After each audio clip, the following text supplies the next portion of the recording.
আবার কি? আমার তো জানতে হবে এটা কি। হাইয়া! এই পাইছি তোরে, বল হু আর ইউ?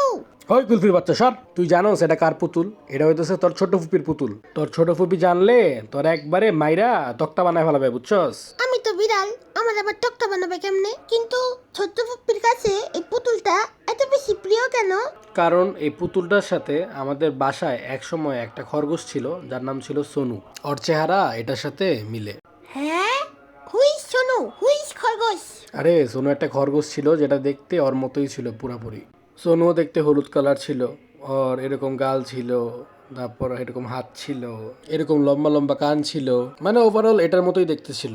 কিন্তু কথা হইতেছে ও গেল কই? ও কোথাও যায় নাই, এই পুতুলটার মধ্যেই ওর আত্মা লুকায় আছে।